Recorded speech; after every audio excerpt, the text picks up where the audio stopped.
Pemirsa, usai buka suara dalam kasus Vina pada 8 tahun silam, tim kuasa hukum saksi Liga Akbar mengajukan permohonan perlindungan saksi ke Lembaga Perlindungan Saksi dan Korban atau LPSK. Hal itu dilakukan untuk melindungi saksi Liga Akbar lantaran khawatir akan adanya intimidasi dan juga ancaman.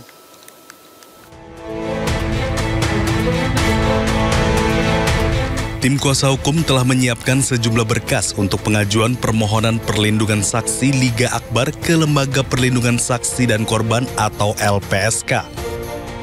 Kuasa hukum Liga Akbar, Yudia Alamsyah, menyebutkan permohonan LPSK untuk dibutuhkan lantaran kesaksian Liga Akbar sangatlah penting dalam pengungkapan kasus Vina dan Eki, serta guna mengantisipasi terjadinya intimidasi terhadap Liga Akbar. Sementara itu, usai membuka suara dalam kasus Vina pada 8 tahun silam, Liga Akbar juga akan memberikan kesaksiannya yang semestinya terkait kasus kematian Vina dan Eki. Ya, karena ini kan kami menganggap klien kami ini riskan lah.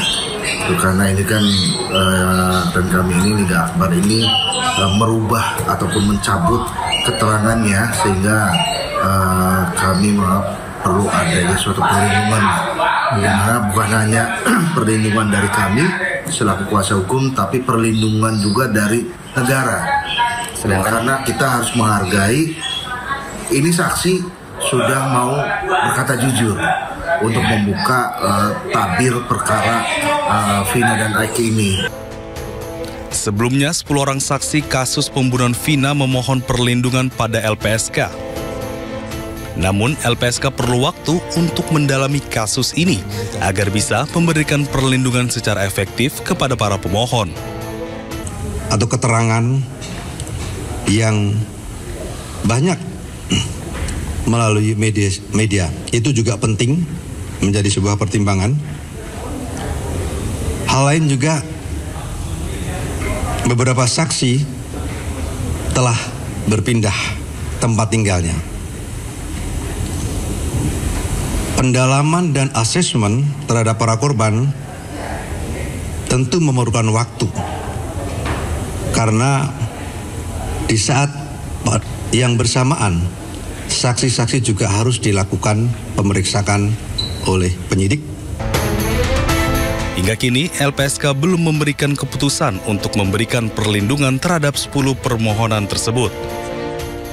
Tim Liputan iNews melaporkan. Dan pemirsa, untuk mengetahui lebih lanjut terkait para saksi kasus Vina yang meminta perlindungan LPSK, kami telah terhubung melalui sambungan Zoom dengan Wakil Ketua LPSK Wawan Fahrudin. Selamat malam Pak Wawan. Selamat malam Mbak Anggi. Baik Pak Wawan, ini adanya permohonan dan juga permintaan dari kuasa hukum Liga Akbar dan juga teman-teman saksi yang lain. Sudah sempat bertemu dengan Pak Wawan? Belum, kalau yang terakhir dari saudara Liga Akbar belum ketemu dengan kami tim dari LPSK. Oke, kalau dari kuasa hukumnya mungkin sudah sempat berbincang dengan Pak Wawan sebelumnya atau belum Pak? Belum juga Mbak. Oke, berarti saya boleh menanyakan tanggapan dari Pak Wawan ya terkait dengan permohonan dan juga permintaan dari Liga Akbar dan juga teman-teman lain yang meminta adanya perlindungan dari pihak LPSK terkait dengan rencana atau mungkin kesaksian yang akhirnya dibeberkan oleh teman-teman ini di publik. Tanggapan Pak Wawan sendiri seperti apa? Ya, pada prinsipnya kan LPSK terbuka ya bagi siapapun, baik saksi maupun keluarga korban. Korban itu sendiri untuk bisa melaporkan apa yang sebenarnya terjadi peristiwa 8 tahun lalu gitu. Dan perlu kami sampaikan, saat ini sudah ada satu lagi permohonan. Jadi total sudah 11 permohonan yang masuk ke LPSK. Dan sekarang ini masih dalam tahap pendalaman dan masih dalam asesmen psikologis, Mbak. Oke, berarti sampai saat ini masih belum bertemu juga dengan pihak-pihak terkait ya? Belum ada laporan dari tim terkait dengan hal tersebut. Untuk berkas-berkasnya sendiri juga belum Bapak? Belum ada. Dan rencananya ketika nanti berkas-berkas itu sudah sampai kepada LPSK, perlindungan seperti apa yang akan diberikan kepada saksi-saksi ini Bapak? Ya, sampai sekarang ini ada 3 perlindungan yang diminta oleh para terlindung itu, baik itu perlindungan fisik, kemudian ada perlindungan hukum, dan terakhir juga terkait dengan pemulihan psikologisnya. Karena ada beberapa korban ini kemudian ada indikasi, ada ancaman, kemudian ada gangguan. Gangguan ini bisa macam-macam, pemberitaan pun termasuk dari gangguan, Mbak, sehingga beberapa saksi itu terpaksa harus pindah lokasi rumahnya hingga sekarang ini. Saya kira gitu, Mbak. Berarti nantinya akan ada tempat khusus ya bagi para saksi sendiri ya? Bila diperlukan ya, kita akan siap untuk memberikan pengamanan bagi mereka. Ya, dari teman-teman LPSK sendiri sudah ada pembahasan belum Bapak? Karena ini kan sebetulnya informasinya memang sudah meluas begitu ya. Kira-kira dari teman-teman LPSK sendiri sudah ada pembicaraan lebih lanjut terkait hal ini? Ya, ini kan kasus yang proaktif ya, karena ini cukup mendapat atensi luas dari masyarakat, makanya LPSK proaktif untuk bisa melakukan pendalaman dan meminta keterangan dari para saksi, baik itu saksi yang melihat langsung, tidak langsung, kemudian warga sekitar, baik dari keluarga maupun pelaku itu sendiri. Gitu. Sehingga sampai hari ini sudah ada 11 permohonan, tinggal kita nanti lihat dari kebutuhan permohonannya seperti apa, kemudian kelayakannya seperti apa gitu. Kembali lagi ini masih dalam proses asesmen dan masih dalam proses pendalaman. Boleh diinformasikan Bapak 11 permohonan yang sudah masuk itu seperti apa dan apakah sudah ada permintaan atau mungkin di-spill sedikit terkait dengan permohonan yang sudah masuk ke LPSK sendiri? Iya, tadi yang saya sampaikan Mbak, ada yang minta perlindungan fisik, kemudian ada yang minta perlindungan hukum, dan ada yang terakhir juga meminta pemulihan psikologisnya. Gitu Mbak. Ada 3 jenis perlindungan yang sekarang ini masuk ke dalam LPSK. Oke, ada rencana dalam waktu dekat Bapak untuk bertemu dengan masing-masing kuasa hukum dan juga para saksi? Ya, kami tetap, tim LPSK masih di lapangan hingga saat ini, masih melakukan pendalaman. Kami punya waktu 30 hari karena ini sudah diatur oleh peraturan LPSK, dan apabila memang nanti diperlukan, dengan rapat pimpinan LPSK akan menetapkan misalnya dibutuhkan kembali perpanjangan. Tinggal nanti lihat dari kebutuhan ke depan, Mbak. Oke, berarti sejauh ini sudah ada pemeriksaan ya dari teman-teman LPSK juga ya Bapak ya di lapangan? Ya betul. Sudah berapa hari Bapak? Sudah dari pertengahan Mei, Mbak, sampai kemarin. Tim masih di jalan sampai sekarang, masih berjalan. Oke, berarti ketika melakukan pendalaman itu dari pihak LPSK sendiri biasanya ada jangka waktu nggak sih Pak? 30 hari, Mbak. 30 hari kalau memang masih dibutuhkan keterangan lebih lanjut, pendalaman lebih lanjut, assessment dari psikolog gitu. Kita akan menetapkan nanti di mekanismenya lewat rapat pimpinan. Sejauh bisa ini diperpanjang 10 hari, kemudian 15 hari atau 30 hari ke depan juga bisa dilakukan seperti itu. Dan sejauh ini Bapak dengan pendalaman yang sudah dilakukan oleh teman-teman LPSK sendiri, ada informasi apa Pak terkait dengan hasil berbincang ya atau ngobrol-ngobrol dengan para saksi ini? Dari pengumpulan keterangan dan kesaksian mereka memang masih ada inkonsistensi satu sama kesaksian yang lain, baik keterangan mereka sendiri yang masih inkonsisten, makanya kita cek dulu dengan asesmen psikologi untuk melihat apakah mereka bisa menjelaskan itu secara baik, secara terbuka, secara aman, bebas dari rasa takut gitu. Itu yang paling dipentingkan untuk bisa mengungkap tindak pidana ini, Mbak. Dan kondisi dari teman-teman saksi sendiri terlihat masih terguncang Bapak secara psikologis, karena kan memang ada beberapa saksi masih ya terguncang untuk tidak, tapi sekarang ini sudah mulai bisa terbuka kepada psikolog LPSK. Oke, dan keterangan dari masing-masing saksi hampir semua sama Bapak dengan adanya kita lagi mengecek konsistensinya, Mbak, sekarang ini.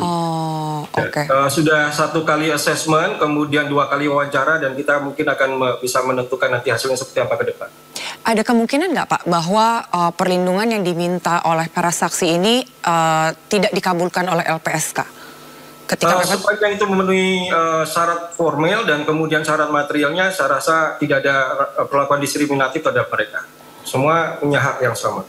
Berarti masih memantau dan masih mendalami ya bagaimana konsistensi dan juga informasi-informasi yang diberikan. Ya, kita cukup berhati-hati Mbak, karena ini kan kasus yang cukup lama, 8 tahun yang lalu, terus kemudian mungkin juga beberapa ingatan mereka mungkin juga tidak mengingat persis kejadiannya gitu. Kemudian mungkin masih ada tekanan dari pihak-pihak tertentu.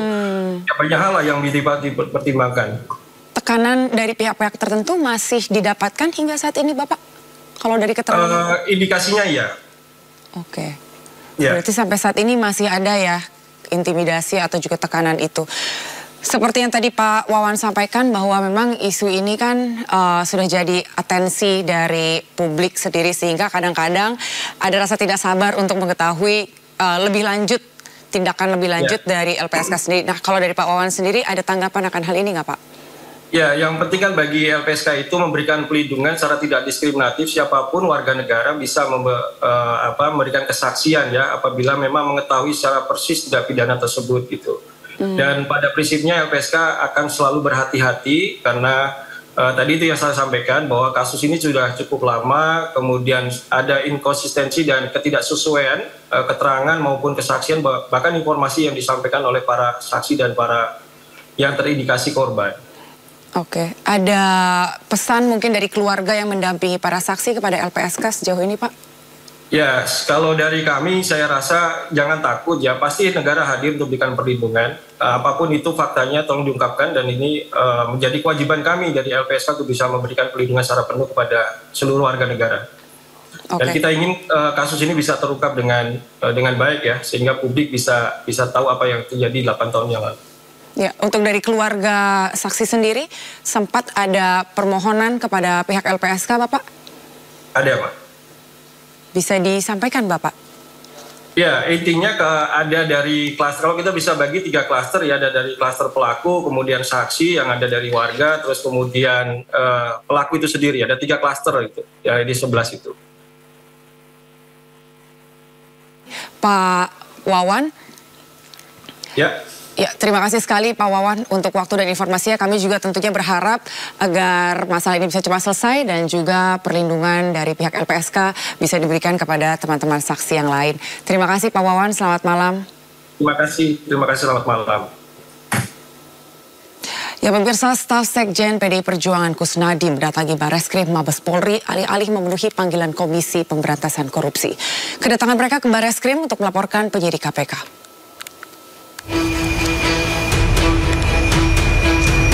Kusnadi, staf Sekjen PDI Perjuangan Hasto Kristianto, Kamis yang mendatangi Bareskrim Mabes Polri, Jakarta. Kusnadi datang ke Bareskrim bersamaan dengan kuasa hukumnya, Petrus Celestinus, untuk membuat laporan. Sekalipun ada berita acara penggeledahan, berita acara penyitaan dan tanda terima, tapi yang jadi permasalahan pertama, penyidik Rosa Bekti Purbo atau Rosa Purbo Bekti, penyidik KPK ini, ketika bertemu dengan Kusnadi tidak pernah memperkenalkan identitasnya secara lengkap, siapa dia. Ya. Standar kerja polisi, entah dia penyidik atau dia bukan penyidik, ketika berhadapan dengan masyarakat ketika dalam menjalankan tugasnya, identitas diri dia itu dia harus jelaskan terlebih dahulu.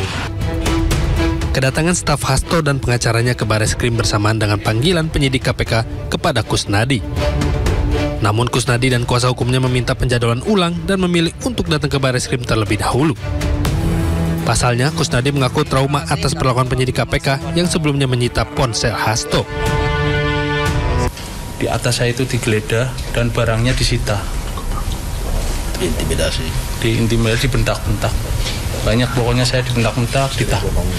Saya merasa dibohongin juga, katanya yang dipanggil Bapak itu ternyata enggak, sampai perdebatan di lantai 2 antara Bapak sama Pak Rosa. Di situ Bapak itu membela saya, kenapa kamu di atas? Itu kan. Ternyata saya nggak dipanggil, Bapak minta sama Pak Rosa itu saya harus turun ke bawah karena nggak ada kaitannya dengan saya. Ya biro minta waktu 5 menit sama Pak Rosa, katanya oke. Tapi selama itu ternyata saya 3 jam diperiksa. Kusnadi akan melaporkan penyidik KPK atas dugaan tindak pidana perampasan kemerdekaan dan perampasan barang milik pribadi dan milik Hasto. Saat pemeriksaan, Kusnadi bahkan mengaku sempat dibentak oleh penyidik KPK. Penyitaan barang pribadi miliknya dan Hasto dilakukan secara paksa. Sejumlah barang yang disita penyidik KPK antara lain ponsel, buku catatan DPP PDIP, dan kartu ATM. Tim Liputan iNews melaporkan.